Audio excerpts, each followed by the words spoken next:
જૂનાગઢ શહેરમાં આગામી દિવસો દરમિયાન ઝુંબેશના ભાગરૂપે જેટલી પણ સરકારી મિલકતો છે એમની ઓળખ કરી અને સરકાર પક્ષે એમનો કબજો લઈ અને જાળવણી કરવાની એક સ્થાયી સૂચના છે.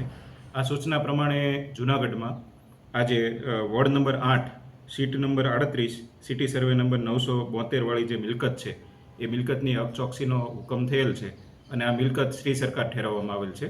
જ્યારે પણ કોઈ મિલકત શ્રી સરકાર ઠેરવાય ત્યારે તેનો સરકાર પક્ષે કબજો લેવો જરૂરી બની જાય છે.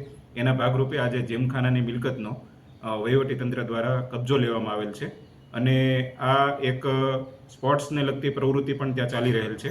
ટૂંક સમયમાં જિલ્લા કલેક્ટર સાહેબને દરખાસ્ત કરી અને એક નવી સમિતિ બનાવવામાં આવશે અને આ સમિતિ સમગ્ર પ્રક્રિયા આગળ જે સરકારી વહીવટ રૂપે ચલાવવામાં આવે છે એ રીતે કરશે. મારું નામ જગતભાઈ મસરૂ, હું કમિટી મેમ્બર છું જુનાગઢ જીમખાનાના.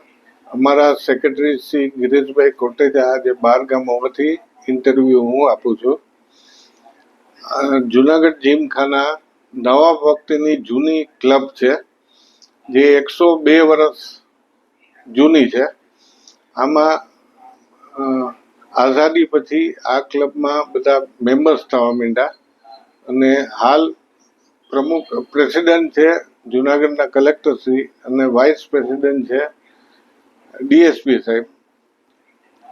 આ સંસ્થા મેઇનલી અમારો એમ એ છે કે સ્પોર્ટ્સને ડેવલપ કરવું, બધી રમતગમત. એમાં નાના બાળકોને ટ્રેનિંગ આપવામાં આવે છે, બધી જાતના કોચિસ રાખીને. અને મેઇન એમ છે બધું ટેનિસ, બેડમિન્ટન, બિલિયર્ડ, સ્નૂકર, આ બધી રમતગમત છે. એમાં અમે પ્રોત્સાહન આપીએ છીએ લોકોને. અચ્છા, તો આજે જે ઘટના બની છે, કબજો લેવામાં આવ્યો છે, તેનું કારણ આજે કલેક્ટર સાહેબે એનો કબજો લીધો છે કારણ કે આ જમીન નીકળી છે શ્રી સરકારની, એટલે એમને કબજો આજે લીધો છે અને જીમખાનાને સીલ માર્યું છે.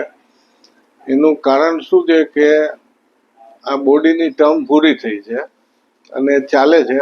એની ઇલેક્શનની પ્રક્રિયા ચાલતી હતી દરમિયાન આ બનાવ બન્યો છે. અચ્છા, આગામી દિવસોમાં શું કરશો તમે? આગામી દિવસોમાં અમે કલેક્ટર સાહેબને વિનંતી કરીએ કે આ સંસ્થા ચાલુ રાખે, કારણ કે એનો મેઇન હેતુ છે સ્પોર્ટ્સ ડેવલપમેન્ટમાં, જ્યાં જુનાગઢમાં કોઈ જગ્યાએ નથી. આ એક જ સંસ્થા છે કે